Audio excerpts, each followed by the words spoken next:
교실에서 바로 쓸 수 있는 낯선 행동 솔루션 50, 36, 시작종부터 끝종까지 가르쳐라. 안녕하세요, 이선입니다. 오늘은 2021년 10월 11일이네요. 월요일인데요.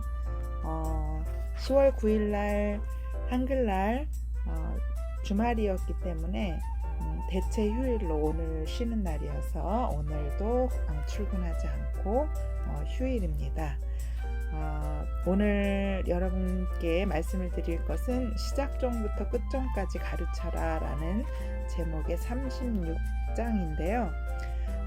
한 교사가 아주 신입이었을 때에 이런 일이 있었다고 합니다. 수업이 이제 끝나는 종이 울리기 전 1분 30초 정도 남았을 때 아이들에게 이렇게 말했다고 합니다. 1분 30초밖에 안 남았네. 요 시간 동안에 너네들이 조용히만 한다면 자유시간을 줄게. 아무것도 뭐 공부하는 거 다른 거 안 해도 괜찮아 라고 이렇게 시간을 줬다는 거예요. 그런데 아이들이 조용히 하면서 1분 30초를 있을 리가 없죠. 당연히 난장판이 되었을 겁니다. 그래서 이렇게 주면 안 되겠다라고 하는 거, 다시는 이렇게 하면 안 되겠다라고 그렇게 느꼈다고 하는데, 이렇게 아무 일도 하지 않는, 공부도 없고 과제도 없고 아무것도 없는 상태로 이렇게 두는 일이 시작종부터 끝종까지는 그렇게 두는 일은 없어야 된다고, 결코 내버려 두면 안 된다라고 이 책에서 말을 합니다. 그런 시간을 아이들한테 주었을 때에는 아이들은 자신이 할 일을 뭔가를 반드시 찾아낸다는 것이죠. 근데 이제 그 할 일이라는 것은 거의 건설적인 일이 아닐 가능성이 훨씬 더 많다라는 것입니다.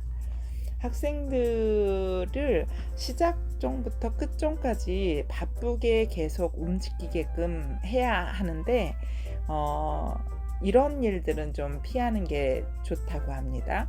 예를 들어서 어떤 활동을 하는데 그 활동이 굉장히 뭐라 그럴까요? 이렇게 길게 시간이 많이 드는 그런 활동을 한 번에 쫙 이렇게 주는 일은 좀 피하는 게 좋겠다라는 거죠. 어떤 학생은 좀 빠르고 이런 학생은 30분짜리를 만약에 주었다고 했을 때 빠른 학생은 15분 만에 맞추고 15분은 그냥 놀 수 있고, 어떤 학생은 끙끙대면서 30분을 다 채워도 못할 그런 과제라든지 이런 활동이라든지 이런 것들이 있으면 그런 식으로 주면 안 된다라는 거죠.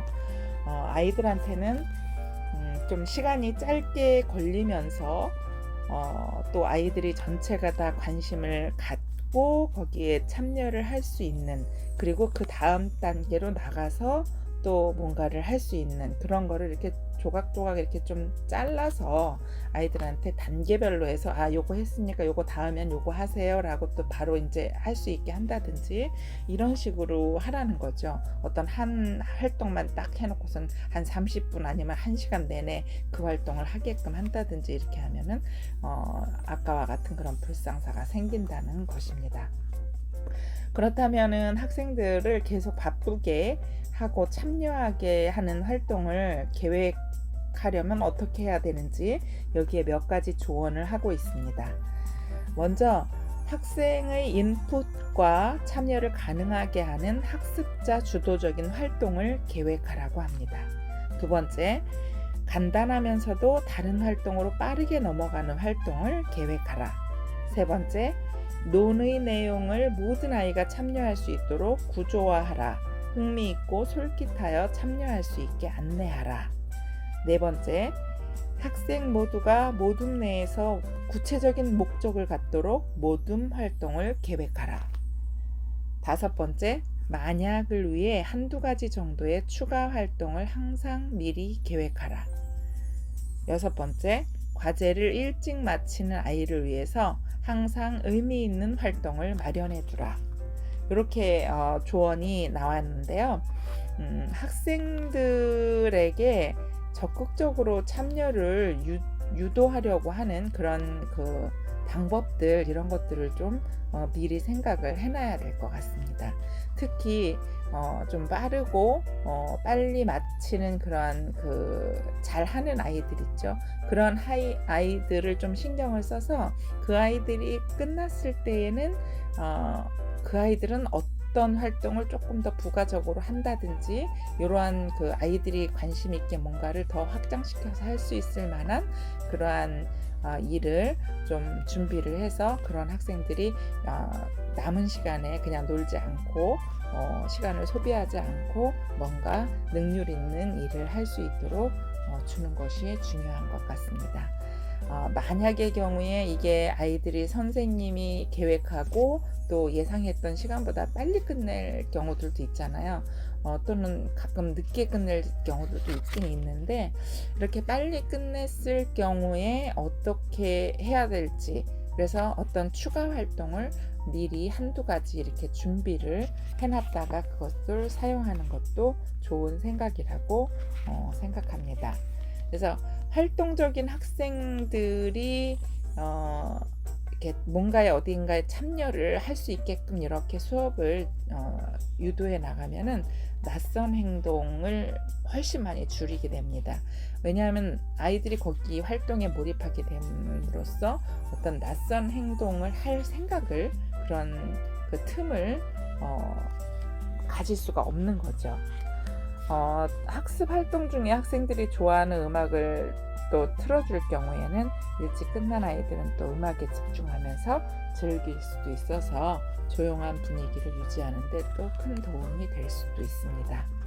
이렇게 아이들한테 뭐 혹시라도 일찍 끝난다고 하더라도 그 나머지 시간을 그냥 자유로, 아무것도 뭐 특별한 그 안내 없이, 활동 없이, 뭐 해라 하는 거 없이 그냥 조용히만 있어라 이렇게 얘기를 하면 아이들은 아마 조용히 하기 힘들 겁니다. 특히 이제 어린 아이들일수록 더욱 그렇겠죠. 그래서 오늘 이 제목과 같이 시작점부터 끝점까지 선생님이 계속 아이들이 뭔가를 할 수 있게끔 이렇게 계획을 해서 아이들이 쉴 틈을 주지 않도록 하는 것이 중요하다라는 말을 여기에서 하고 있습니다. 네, 이제 내일부터 학교에서 또 아이들을 또 만나게 될 텐데요. 수업 준비 잘 하시고 또 아이들과 즐거운 시간을 가질 수 있었으면 좋겠습니다. 오늘 하루도 즐겁게 보내세요. 감사합니다.